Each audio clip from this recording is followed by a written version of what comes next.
Magandang araw para sa lahat ng ating mga minamahal na mga SSS pensioners.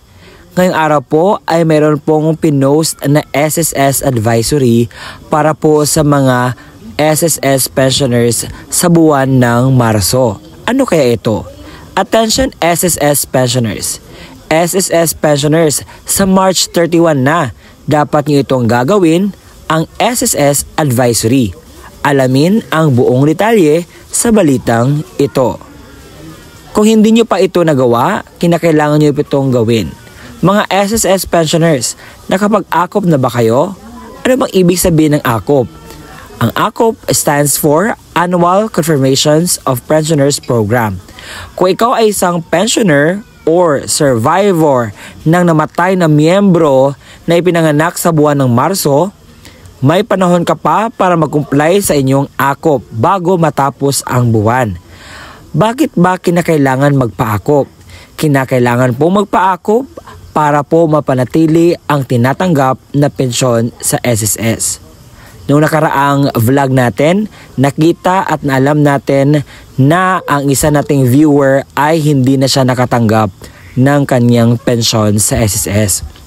Isa sa mga dahilan kung bakit hindi ka na mabibigyan ng pensyon is hindi ka nakapag-comply ng iyong akop.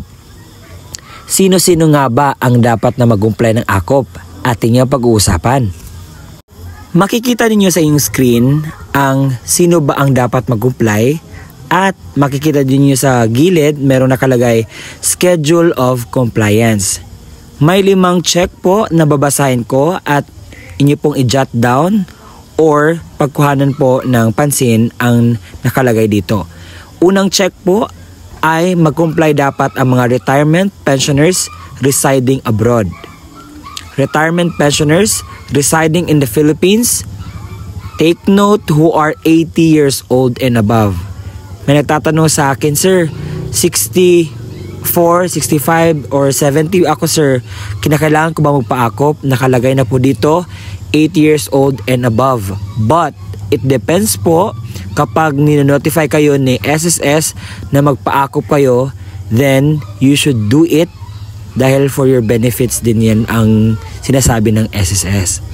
Pangatlo is yung total disability pensioners, death survivorship pensioners, dependent children under guardianship. So dito yung unang check hanggang pangatlong check, sila po ang mag-comply sa kanilang akop sa birth month of the pensioner or member. Yung dalawang check sa baba, yung death at saka dependent children, birth month of the deceased member. So, and I hope na klaro po sa atin kung ano yung dapat nating malaman patungkol po sa pagpaakop. Kinakailangan po kasi yan kasi mapuputol po ang inyong pensyon kapag hindi po kayo mag-comply. So sir, what if sir, hindi kami nakapag-comply ngayon, ilang buwan ba hindi kami makatanggap ng pensyon? Ayon sa circular po na sinasaad patungkol dito sa akop, 30 to 60 days po or 2 buwan po hindi po kayo makatanggap ng inyong pensyon unless gagawin nyo lang po ang pag-comply. Babalik din po ang pagbigay ng pensyon sa inyo. So mabilis lang po mag-comply. Meron pong 3 paraan sa pag-comply. Pwedeng online, and I already made a video of it. Pwedeng sa SSS branch mismo, or pwedeng mag-authorized person ka if the person or yung mga pensioner ay hindi na makalakad talaga, or email, or kung sa abroad ka, meron din tayong tinatawag na video conferencing na gamit po ang Viber, kung saan kapag kayo ay magpaakop, yun po ang gagamitin na app kung saan ipapaliwanag sa inyo kung ano yung dapat ninyong gawin kung kayo ay nasa abroad.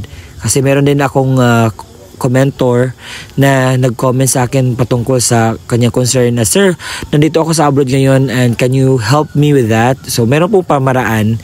So meron pong scheduling. Kung gusto niyo po magpaakop sa SSS, try to visit their email address So, nandiyan po sa kanilang Facebook page, or you can really search it sa Google. Find the RDO or yung mga offices malapit sa inyo, and hingin nyo po ang numero, or kayo mismo ay mag-contact sa kanilang Facebook profiles, at kayo po ay mag-tawag, mag-inquire sa lahat po ng concerns ninyo para ma-address kaagad. And ngayon, sa buwan na ito, sa March 31 na po ang deadline. Kapag hindi nyo po magawa iyan, so sayang po ang 2 buwan na hindi kayo makatanggap. So habang may panahon pa na kayo ay makagawa sa pagpaakop, then do it now, no? Nagbigay na ako ng mga videos kung saan nakakatulong po yun na ano ba yung process sa pagpaakop. And I hope that this video really helps you na makuha nyo po ang balita at mga impormasyon na dapat ninyong malaman patungkol sa pagpaakop. Malapit na po ang deadline. Huwag nyo pong paabutin ng deadline para hindi po kayo malugi. So, salamat po sa pakikinig. This is me, Ruel Minosotanyo, and congratulations to us because we have reached 40,000 subscriber just now. Salamat po!